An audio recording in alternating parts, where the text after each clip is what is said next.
NBA, TUC, and Minority Caucus of the House of Representatives are all reacting to the hike in the price of petrol as the Vice President Kashim Shettima today summoned the Minister of State for Petroleum Resources and the GCO of the NNPCL. And President Bola Tinubu has been speaking at the China-Africa Summit in Beijing, where he has advocated for deeper partnership for development as China now has voted $50 billion for Africa for the next 3 years. Hello everyone, warm welcome to you. This is Politics Today live on Channels Television. I'm Sean Kimale in Abuja. Let's tell you that President Bola Tinubu has commended the flourishing economic partnership between Africa and China, which has seen trade between the two parties reaching an estimated $280 billion. President Tinubu spoke today at the opening ceremony of the 2024 summit of the Forum on China-Africa Cooperation taking place in the capital of the Asian country. China says that despite global challenges, the partnership has remained firm, which is one factor that President Bola Tinubu has also affirmed. The president also emphasized the importance of maintaining the momentum in order to deepen the partnership for the mutual benefit of both regions. Meanwhile, Chinese President Xi Jinping pledged over $50 billion in financing for Africa over the next 3 years, promising to deepen cooperation in infrastructure and trade with the continent as he addressed Beijing's biggest summit since the pandemic. We know that a lot of deals have been signed between private entities in China and the government of that country. Several states of Nigeria are also represented by their lead governors, including the governor of Lagos State, who has signed 3 different deals. There will now be a green line added to the blue and red rail line in Lagos. The governor has signed that deal, plus a huge highway contract and how to also light up 3 different tertiary institutions in Lagos. The governor of Kaduna, Kwara are also among the governors, and that of Niger, part of those who are in China. Tonight, we go deeper into this issue of price hike. Should they go forward or not? There are those who are saying rescind it. But we get an experience of experts and, of course, political leaders tonight on the program to give us an insight on where are we going from here. Is it doomsday, or is it something that we can reverse quickly before the sky begin to fall? But first, let's check out some of the political random stories. The Director General of the Nigerian Institute of Legislative and Democratic Studies, Professor Abubakar Suleiman, says the federal government is not paying enough attention to the welfare of Nigerian youths. He stated this in Abuja during a one-day discourse on the inclusion of youth in governance. Nigerian youth again are also resorted to regular integration, taking risky roads to Europe at the current Jaffa syndrome. Sincerely, I used to blame people at Jaffa. So in the recent time, I don't want to blame anybody. When it comes to the issue of survival, you can resort to anything. The Niger Delta leader and elder statesman, Chief Edwin Clark, is asking Inspector General of Police, Mr. Kaude Egbetokun, to arrest the Minister of the Federal Capital Territory, Nyesom Wike, over his recent statement during the People's Democratic Party State Congress in Port Harcourt, where he threatened to cause political crisis in any state who interfere in the River State politics. At a press conference in Abuja, the elder statesman says the words of the minister marked a flagrant disrespect for President Bola Tinubu, who appointed him, describing his comments as uncontrolled, as it was capable of inciting violence in the country. Wike recently insulted the members of the Board of Trustees, starting with the chairman, Senator Wambara, who was number 3 man in Nigeria during Obasanjo's time, was the president of the Senate. Meanwhile, the crazy Mumolen group of the Accord Party have convened an emergency NEC meeting in Abuja following the judgment of FCT High Court ordering the Independent National Electoral Commission to recognize him as the national chairman of the party. The national chairman of the party, Professor Chris Imumole, applauds the judiciary for restoring the hope of the party. The Court of Appeal sitting in Abuja has granted leave to Chief Victor Oye, Sly Ezeokenwa, and the All Progressives Grand Alliance to appeal the judgment of the Court of Appeal delivered on 28 June 2024. At a news conference in Abuja, the factional chairman of the party, Mr. Sly Ezeokenwa, told journalists that the presiding judge, Justice Adejumo Obaseki, granted the party and himself a ground of appeal on the issue which borders on APGA leadership tussle. Lastly, the women wing of the People's Democratic Party in Taraba State are protesting while the term imposition of woman leader on them by some elements of the party at the just concluded PDP State Congress. According to them, the newly elected woman leader is not their choice candidate and wants the governor to step into the matter to avert disunity and internal wrangling in the party. The women who protested in Jalingo, the state capital, are asking that the right thing be done in time to save the party from collapse. All right, let's get to it, everyone. It's about the hike in price of fuel. For those of you who have now started using bicycle to work, or those of you who are now use electric vehicle, maybe you are the lucky ones, but those of us who are condemned to buying petrol at that rate and the cost that we get in it, yeah, we need some explanation as to how we got here and perhaps how we're going to get out of here. But the Vice President, Kashim Shettima, we are told today, has summoned the Minister of State for Petroleum Resources, Senator Anikin Lopobri, and Group Managing Director of the Nigerian National Petroleum Company Limited, NNPCL, Mr. Mele Kyari. Also summoned to the presidential villa is the National Security Advisor, Malam Nuhu Rubadu, over the recent hike in the price of premium motor spray. Let's take a listen to what transpired in that meeting. The country, and what is important is for us to convey to Nigerians that the president is empathetic about what is going on in the country. He's concerned about the hardship of Nigerians, and that was why he directed the vice president to call this meeting. Products are available in the country, and we believe that between now and the weekend, there will be availability of products across the length and breadth of the country. The price could be high in some other areas, much more. Higher in some other locations, in some locations much more than, other areas. But we believe that by the time, there is availability of product across the country, the price itself will stabilize. But what is important is that government is not fixing prices. This sector is deregulated, and we believe that with the availability of products, the price will find, its level. That is the explanation coming from government. But yeah, deregulated, market forces at play. What exactly is the plight or the fate of the average citizen who is then battling with over 30-something percent of inflation rate, and food inflation jumped to almost an incredibly crazy percentage. But then where do we go from here? The Nigerian Bar Association strongly condemned the recent increase in the pump price of fuel by the NNPCL from 617 to about 900, in some places over 8,000.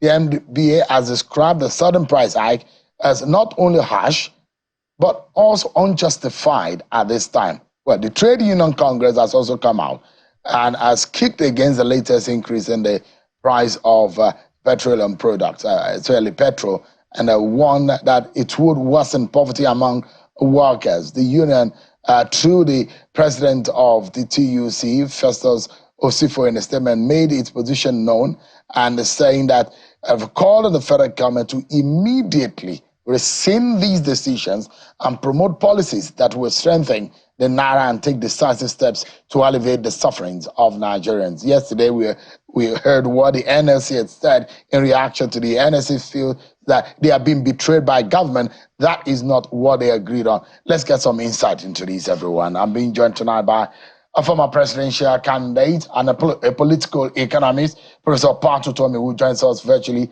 from the United States. Thank you so much, Prof, for joining us tonight. Prof, can you hear me? I can hear you so clearly. You need to raise your voice. All right. I should increase my voice like the price of petrol. So if that's the case, all right, so that there can be an equilibrium. All right, but can you hear me now? Yeah, I can hear you. Yes. Yeah, I mean, that was a very painful and expensive joke that I make there because the price of petrol is probably one of the painful things that any Nigerian can feel today. But would you say you saw this coming? Well, Shehu, this thing is more complex than seeing or not seeing coming. Clearly, when you get into the kind of situation that we have gotten into, you need a lot of planning to engage.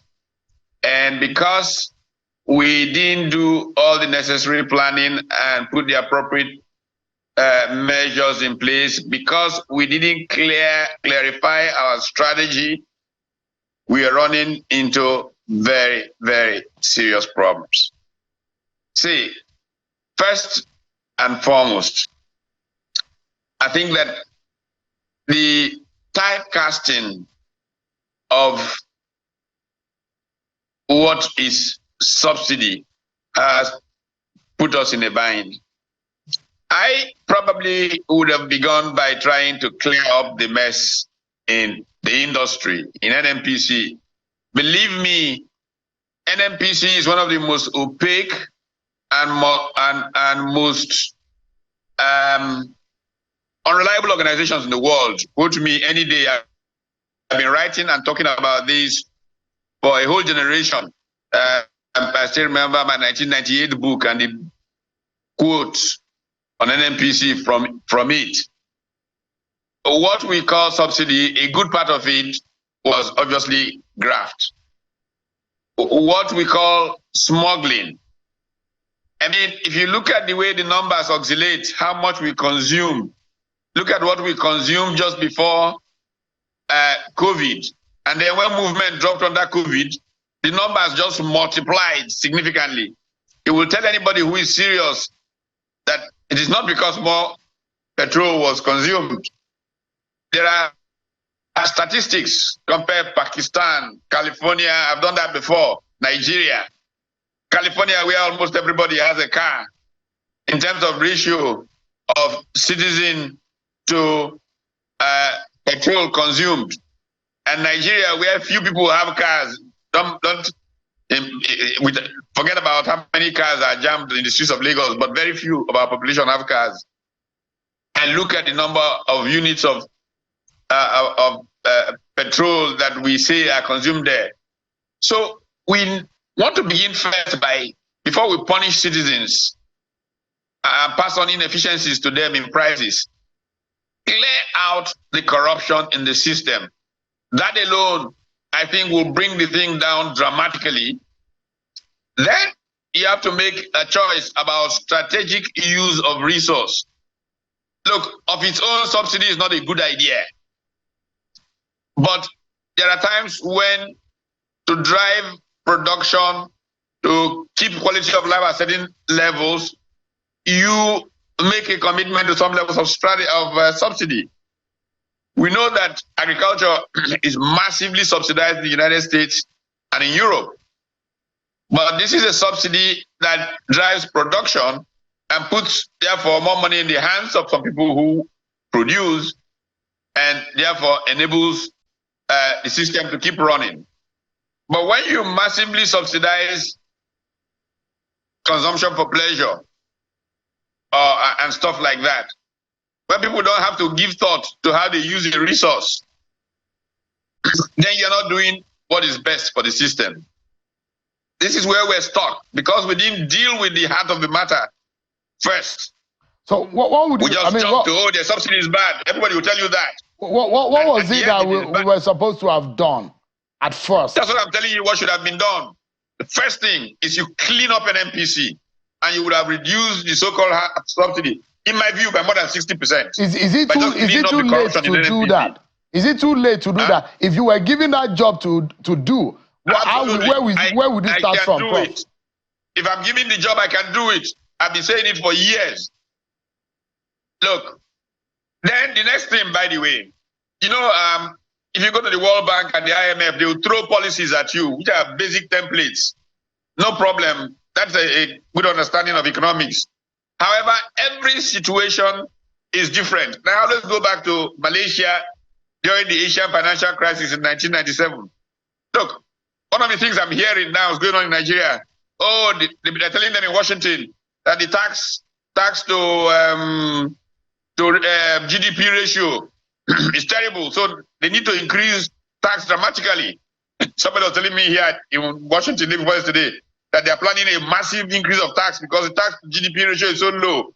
And I said, these people who tell you these things, do they understand your economy? The average person in the Western world who pays those taxes, very important that he pays it, has no other commitment besides themselves. The average Nigerian middle class person is the social safety net that the country does not have. He's paying school fees for X number of people. His entire extended family depends on him. That is taxation. If your book doesn't call it taxes, then person doesn't understand his economics. So how do you program those and take them into account in computing how you change tax rates and all of that? These are the kinds of conversations that you need to put on the table. And so I'm saying that if you just take numbers they throw at you from NNPC and say, okay, therefore, jack up prices by so much, you will just be burdening the people who are overburdened. And you know, what you need when investments are not taking place is to free up money for investment, for savings, for investment. People are bare bones now, they can't save. If they can't save and they can't invest, they're just in a vicious circle going downwards. So I think that we do need serious reflection on where we are in the process and what we must do first. There's a sequencing problem, and we're not managing that properly. That's why it is so hard on people. All right. So I'll come to aspect of solution, because you touched on that early, as per what NNPC, the role NNPC is playing in the whole scheme of things. And those who will say it's now a private interest, and in a capitalist system, it should play its role without any encumbrance, and the market forces should be at play and also play its role just like any other oil and gas company. But then it plays more than that. In reality, is the sole importer of the product in the country, except now that Dangote is now producing locally. But the question here, Prof, is that the government, for the first time, is speaking up about this matter. We've not heard the federal government speak up about this matter. They are making explanation, and the vice president has summoned the NSA, the minister, and the MPCL GCEO. That explanation, you heard part of it. Did you buy it? Yeah, I mean, we really need to sit down and seriously engage on the matter. Security is a very important part of it, because all the story about how much petrol goes out of Nigeria's borders is cockamamie. Look, with a simple technology thing, you will see every car that leaves Nigeria's borders, not talk of petrol tankers. So when they tell you that this is how much is consumed in Nigeria, this is how much is smuggled, it's a major security issue. Is there complicity? Perhaps there is. If we want to deal with that, we deal with that. If we then deal with security issues and deal with the corruption issues in NNPC, we would then say to consumers, look, this thing is about our output, and our output does not justify our paying nothing for petrol. So perhaps we're going to introduce these kinds of public transportation for all kinds of people, quality public transportation. Many people, look, in 1984, I went to visit Zimbabwe for the first time. I had a classmate in the US who was the executive director of ZIPAM, the Zimbabwe Institute of Public Administration. He came back from the US, bought a nice house on Mount Pleasant, but he couldn't buy a car because that was a priority at the time. He bought a 1956 Morris Minor. And during the day, the weekdays, he would take a bus to work. On Sunday, he would bring out his Morris Minor and drive his family to church. We've got to say to ourselves, if we have this quality of public transportation, fueling it at this kind of level, subsidizing that kind of fueling, if you want, for partying sake, then you pay a different kind of price for petrol. But let's not punish ourselves and shut out productivity possibilities out of the resources that need to go to specific areas going there. That's what we seem to be doing. And it doesn't work right. We need to talk and sort out this problem once and for all. So, in essence, the explanation the government is giving on one hand, the plight of the Nigerian people on the other hand, whether or not the government is explaining the situation of things, does not take away the fact that the price of that commodity is what it is today, different from what it was yesterday or 1 week ago. It has increased. What it then means is that immediately, prices of some commodities have jumped by 300%, some by 200%. Now, there are those who are asking for government to rescind that decision, and there are those who will say, look, government does not even have the power to fix those prices. Dangote is saying government is a deregulated and a very coordinated market. So it cannot also determine the price, especially the fact that he is producing. But the question is, can government rescind it? If government will not rescind, how can we manage? Already, naira to the dollar is about 1,600. Inflation is what it is right now. It means that there is an implication directly on the economy. Are we between a hard place and the rock, or between the sea and the devil, or where exactly are we right now, Prof? We're in between all of those. And we made some very terrible mistakes. And we've got to try and work our way back. But how do we work our way back when public officials are seen as splurging? We've got to show dramatically that the public sector, the leadership, have done a mea culpa on their flagrant abuse of the public treasury. Then people will say, okay, these people have shared all this load. Again, I keep giving the example of President Obasanjo coming down to Peugeot 504, saying, look, oil prices have dropped, 1976 or thereabout, or 7. We cut our coat according to our cloth. So everybody, head of state is going on Peugeot 504. Everybody else is going on something lower. I'm not seeing people accepting government and saying to them, look, things are tough. Sorry, you have to pay this. When public officials are living in homes that are powered by generators, that the diesel is paid for by the public, and there's power 24/7, and they are flying in new jets, and no, we have to come together as a society and say, our country has done things wrong with policy, we have to rebuild. And this is how we rebuild. This is how everybody sacrifices. You go out there, get 1,000 brand new buses of different qualities, put them out there, park your car. Look, I've seen Nigeria go through phases. When I was growing up, there was a time when Lagos was so congested that you were not allowed to drive into Lagos Island. So you parked your car at Urile or something, got into these Scania buses and entered the island. Big man, big man. And all of these are the kinds of things we need to collective shedding, beginning from the top. The first must be the top. Shed all that load. No more motorcades. No more this. No more. The people can take you seriously. And we know that the country is collectively trying to solve a problem, mistakes that we made. That's really all that can make this work. Yeah. I mean, the job of a president of Nigeria is not one that anybody should pray for at this time. It's probably the most difficult one, because I imagine any president, anybody who becomes Nigeria's president at this time is going to be having sleepless night, and is going to need some medication to be able to afford a sleep, because things are really bad.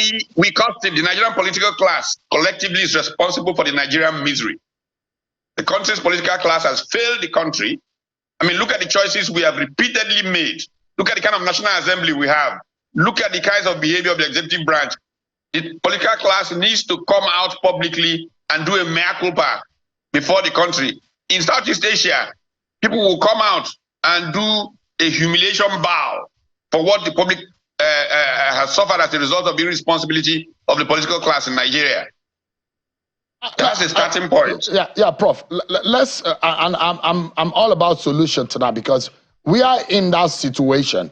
Oh, no. Don't joke about this. It's a solution. Yeah. Because the people feel disconnected from the political class. That is a major solution. And I agree with you. If you were President Bola Tinubu, Prof, what they are feeling, we have started solving the problem. Yeah, I mean, if you were President Bola Tinubu, although you're lighter in complexion, but you are a good friend of his, you can read his mind. But if you were in that same seat and that position, I guess that your political economist part of you will be activated right now. But to salvage the situation and to wrap up this conversation, what would you do if you were in his shoes right now? Well, the first thing to do is recognize essential things that Nigerians need fuel for. I will subsidize whatever it is we choose to call it, those things. So that means that you are going to bring back subsidy. Is that what you're saying? I don't care what you call it. There's subsidy, there will be subsidy. I've just told you that the Americans have subsidy for agriculture. It's a matter of where you direct it to. Is it something that will produce, that will help us rebuild? If it is something that will help us produce and rebuild, by golly, I will subsidize. But if it is something that will let us frivolously consume, I will not do that. And I will show example. There was a Latin American president that used to run around in a Volkswagen Beetle. I mean, that was a showing of commitment. So let our politicians not think that, oh, befitting. Befitting what? Public resources are limited and must be treated as something that the people have in short supply and therefore managed extremely tightly by the political class. But Prof, look, if you reintroduce subsidy, will it wind back the end of inflation? Will it reduce prices of commodity that is skyrocketing? There are things you've got to do all kinds of things about to reduce price pressures. Produce food. Once you produce plenty of food, the price pressures will come down. But we're not doing enough to stimulate food production. So in January, I gave this advice. I said, look, legumes take 3 months. If we are serious and want to prevent this inflation from taking off, let us cut off certain areas in the country, put soldiers permanently there, and get farmers to go in, incentives. Within 3 months, there'll be plenty of food all over the place. Prices will drop. Did anybody do that? Look, we need seriousness and not just talking. That's what the problem is. All right. Professor Patutomi, as a political economist, thank you so much indeed for your time tonight and those thoughts that you have shared. And I hope that those who require some of this insight to be able to change things around will take them. They're for free for tonight. Isn't it, Prof? You're not charging us. But thank you so much indeed. At all. Thank you so much. I appreciate you. So we take pleasure. We'll take a break. But when we come back, a man who thought that he could do a better job than President Bola Tinubu will be joining me next to give insight into how we navigate ourselves out of this. Join us again, everyone.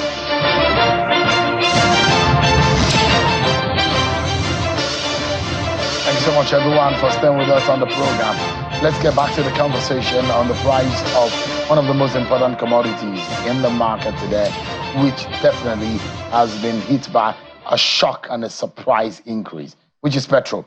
I'm being joined tonight by the presidential candidate of the Socio-Democratic Party in the 2023 election, Prince Adewale Adebayo.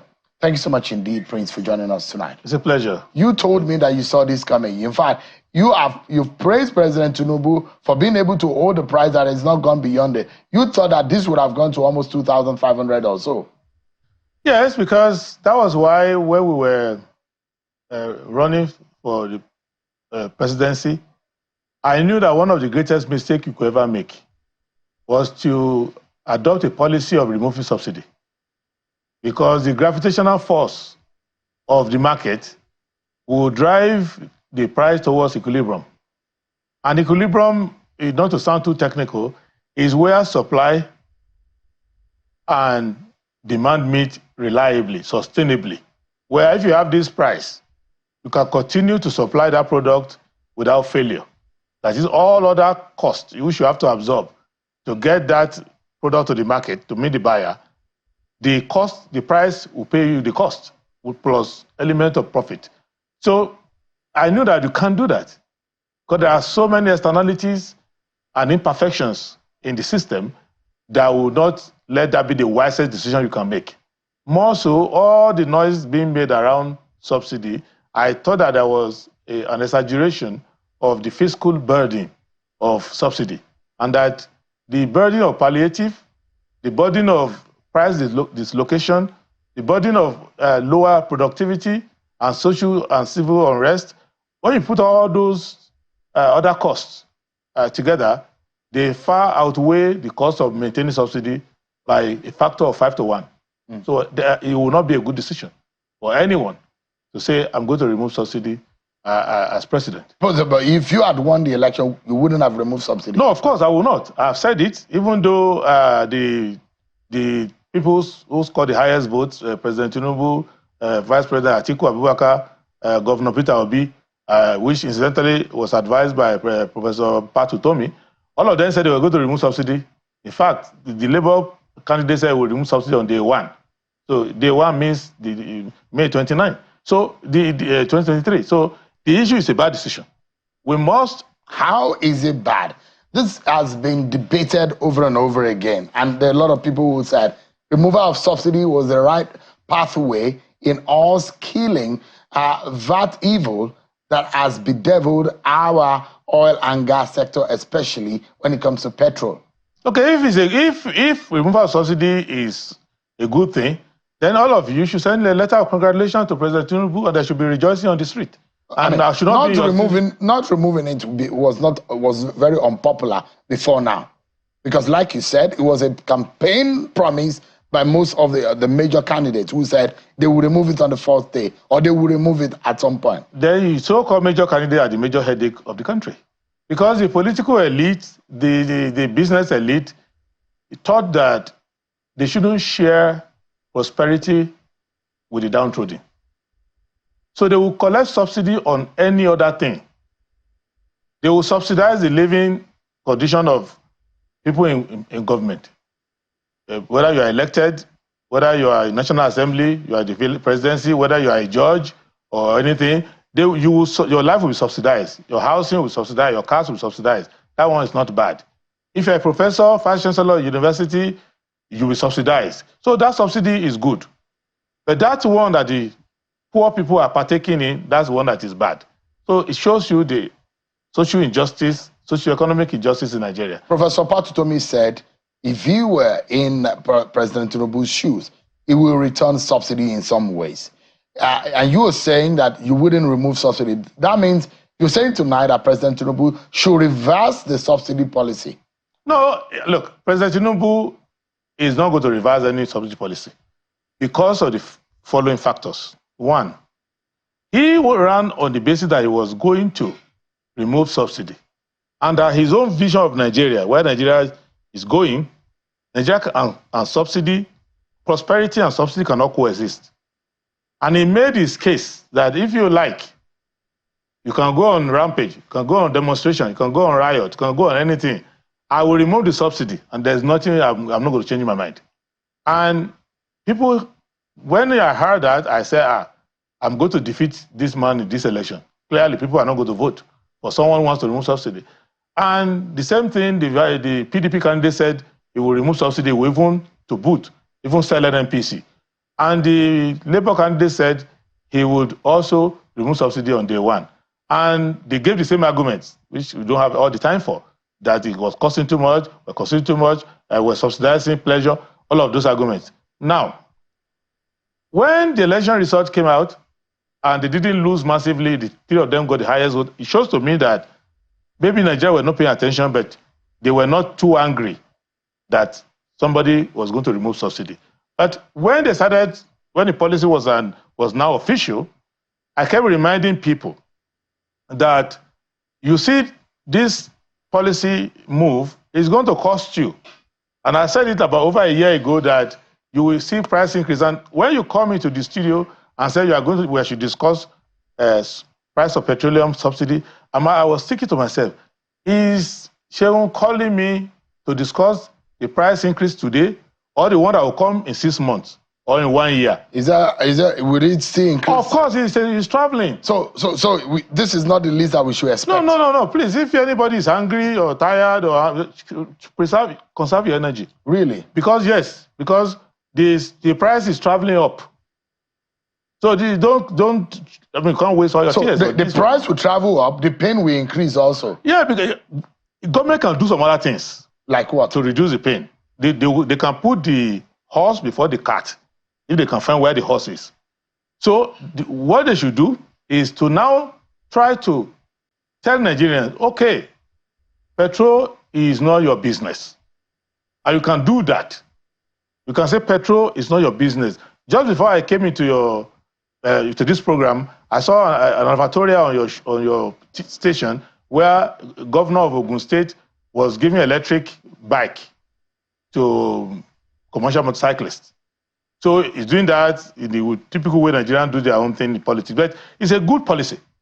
So if you have a systematic one done across the country like that, a national automotive policy that says that majority of our commercial vehicles will go off petrol, you can do that.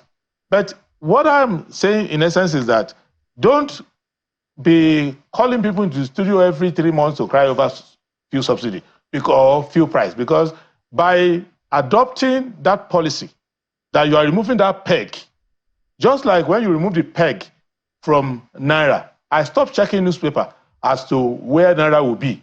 Because once you remove that peg, you are saying, I throw it to the market forces. Then I will start looking at your productivity and your consumption. And I know that immediately you are having a shortfall in your productivity vis-a-vis your consumption, then the Naira value will keep going down. And if I see inflation rate in America and I see inflation rate in your country, I expect that Naira will go up. So that is clear. So the policy choice is this, that we had people who said, we are going to remove subsidy. We had people who said, don't do it. Those who said they will remove it have had their way. People have voted for them and they have removed it. What can you now do? You can't go back and say, reverse it, because the structure for reversing it is not in their head. So what they are going to do is to be hiding the subsidy. Do you know that the reason why petrol is not 2005 now is because President Tinubu is using the NNPC as sacrificial lamb to burn the NNPC profitability by using it to reduce the rate. They are still not selling it at the price which it is landing. So that is the problem of saying we are now working with market forces, where the market forces means about 6 or 7 people. Now, so I imagine when NNPCL came out on Sunday, between Sunday that NNPCL came and told us, and they told us that they were naked. Naked in the sense that they were telling us how they were. We are owing money.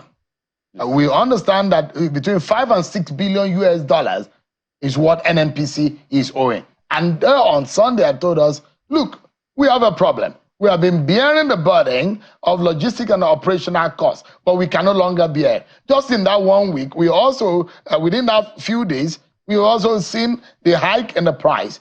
Now, if it's just 1 week, maybe more, the more truth that NNPC tells us, the more problem we are going to enter. And now you're telling us a very, very bad news that this is probably going to be the least price we can ever buy petrol if the market forces continue to be at play. You see, yes, because of the policy angle. On this seat here, I remember earlier saying it to you in one of the discussions. I think Mr. Osifo of TUC was on the other side of was on TV at that time showing. I said NNPC was paying for the subsidy. It's very clear. Why I didn't go out criticizing them was that I realized that, well, at least they are trying to secretly correct their errors.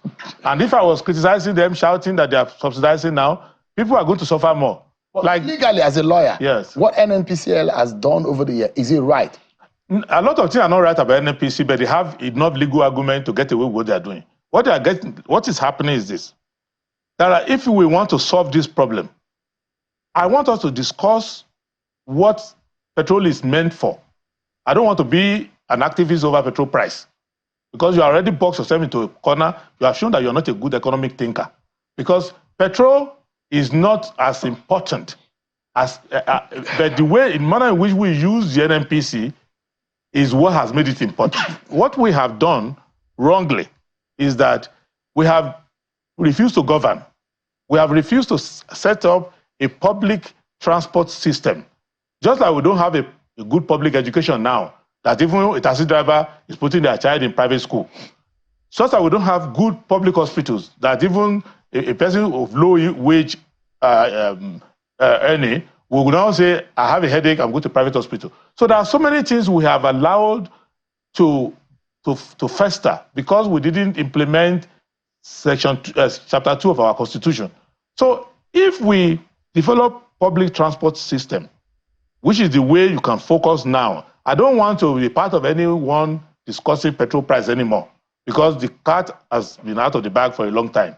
What we should discuss now is what percentage of your population should be price sensitive. That is to say, is it possible to take people, the 75% of those who are low wage earning, low income earning, take them off petrol? Is it possible? It is possible, because if what they need it for, they need it sometimes mainly for transportation. They need it to power some small generators because electricity is not constant. They need it for maybe washing and mechanical repairs and all of that. The majority is on transportation. So even those who are crying about the price of petrol, many of them don't buy petrol, but they buy transport. So the transport price will go up. That will affect them. So what government needs to do is to be a government.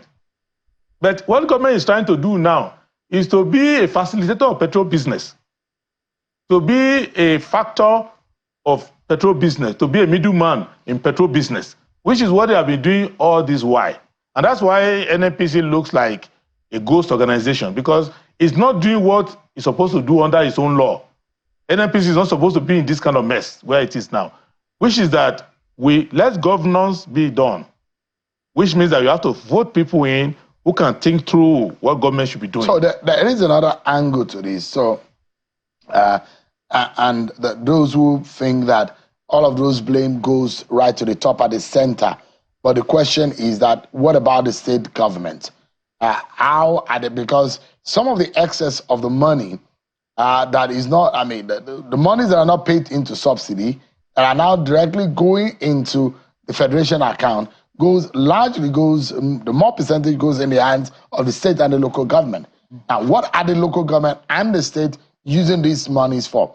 The question is how many of the state are investing in transportation infrastructure in their state? Because everybody wants to jump on a vehicle and move. In other climes, you see everybody trying to catch a train and going to the tube.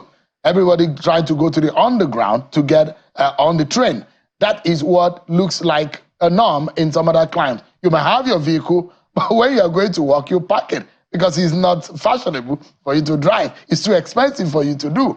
But what are the state government doing? I mean, is it a right time for us to start asking that question, the critical question of the role of the 36 state governors and the 774 local government chairmen and the caretaker chairman, as the case may be in other states? There are many questions to ask.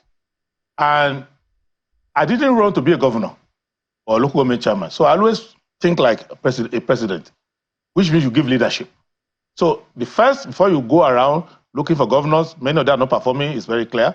But before you go, you start and say, who is running the economy? Who is in charge of the macroeconomics of Nigeria? Is the president. So when I heard that, for example, the vice president was summoning the minister of state for petroleum and all of that, you can't summon your boss because the ultimate minister for petroleum is the president. So what are you summoning for? Should the president be relinquishing that position?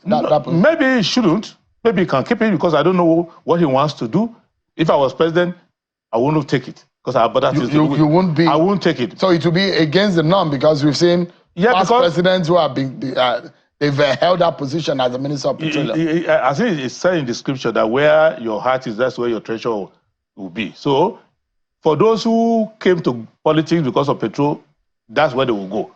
I came for something else, so I will emphasize other areas that can develop the economy faster and better and in a more robust way. So I will concentrate on those ones. I will marginalize petrol in such a way that even NPC will disappear from interaction with the government so much, because all we need to do is to let it run as a state-owned oil company. It's not the government. So, but let me go back to where the problem lies. The problem lies is that the president is running the economy through the finance minister and the minister of planning and the central bank. So he can control how governors spend money by using monetary tools. And that he can do by first showing example himself. So it is good if the states can build infrastructure. It is good, but the federal government itself is not building sufficient infrastructure to be an example. I don't know, I don't want to go too far into history, but there was a president in America called Eisenhower, Dwight Eisenhower. During the Second World War, he went to Europe as a force commander. He now realized that America was like a bush compared to Europe. With all the Autobahn, 8-lane highway, 16-lane highway, when he came back to America, he started the Eisenhower highway system by encouraging states that if you want to do a road, I will match it with federal money. And that's why most interstate highways in America are called Eisenhower Highway. So you have to have a focus at national level. And then the president is also the head of his party. So, and he has majority of the governors. So even if he cannot control the governor of Anambra or Abia, what of the governor of Lagos and other places where he is, they are the same political party, they have the same manifesto. The problem of political analysis on television is that you are trying to impose your idea on a government that has no ideas. They have their own ideas, they know where they are going. Let me tell you the summary of where they say they are going. Where they say they are going is that let them be fiscally lean. Let them take away all the other responsibility of social services, everything. Let them become a revenue generating body. And let them create a common market for commodities and for the currency. And that if they do all of this, they will present themselves to foreign investors. And the foreign investors will now see that Nigeria is ripe for a market to exploit. And then those foreign investors will now bring their money. That is where they are working towards. And for you to do that, they need 2, 3, 4 years to convince the foreign investors who don't want to lose their money. But in the process of waiting for the foreign investor, they are disinvesting in the country by themselves. So my approach is that the government needs to do social investment. And there are many ways you can drive your economy. And if you do comparative study of economics all over the place, you will find out something. There's always something that is cheap in a country. In some countries, housing will be cheap. Public education will be cheap, like Canada. And people will rush there and say, oh, social services are cheap. So in some other country like America, credit is cheap. If you set up a company, a bank is willing to give you money. If you just walk into the place, start working. So credit is cheaper because government is subsidizing credit. The Federal Reserve is giving money to banks sometimes at negative interest. So you have to anchor. If you look at Cote d'Ivoire, agriculture is cheap. The government has put so much investment that if you are a farmer in Ivory Coast, you are almost like you are getting most things for free. So you have to find out, in China, industrialization is cheap because you can set up factories to produce anything, and for the first 4 years, the Chinese government is supporting you. The local government in China are the majority giving their money free to banks so that the banks can lend to industrialists. So in Nigeria, you have to find something that is cheap. All right. Petrol has been the one that has been cheap so far, but now they've gotten off that. How expensive politically is this decision for President Bola Tinubu? Well, I don't think it's expensive because Nigerians don't know how to punish a government. So he knows the people very well that they won't do anything. They will make noise for 3 days, or some will go on a demonstration, which won't help you. But in Edo State, they will still vote for APC. In Ondo State, they will still vote. So the Nigerians don't know how to give feedback to the government. They will just insult the people in government. They will shout, they will walk on the street, but they do not. We need to learn how to say, okay, is this what you want to do? All right, the next election, we will teach you a lesson, because that's the only thing politicians react to. But they know that you can insult me, because some of them believe, especially President Tinubu, that what he's doing is right. And that's why I'm very careful when I criticize. I like to give my own alternative, because he believes that what he is doing is what is good for the country. And I've listened to him argue it, he believes in it. And if you listen to Dr. Okonjo-Iweala's speech at the just concluded MBA, if you listen to that speech, because she's an eloquent explainer of Nigerian macroeconomics thinking, you will see that he speaks for the elite. She spoke for the elite there. That is the belief. They believe that these things are good for the country. Only I and a few believe that they are not good. So, but is it possible that things could change? Maybe it's a teaching, maybe in the third year, we might see a dramatic change. Things will always change, whether you change them or not. But the only thing is that for good. Yeah, things will change for good, but the price of petrol will always go up. So that one you can be sure of, until you do what we call shift. Because if you are traveling, in economics, if you are traveling along the curve, you cannot escape demand and supply. Because you are traveling along the curve, unless you do a shift. You move from that shift and say, okay, you know what? It doesn't matter. What President Tinubu can say is that petrol price will reach 3,000 per liter, but Nigerians will not feel it. If he makes that promise, I can believe him. But if he says he will not reach, he's deceiving himself, because two things are moving. Remember that petrol price has a twin sister, who you don't mention, called foreign exchange. That foreign exchange is what is even more influential than the subsidy. And that foreign exchange will determine, because even if you get Dangote, you get me, you get anybody to have a refinery, their cost is in dollars.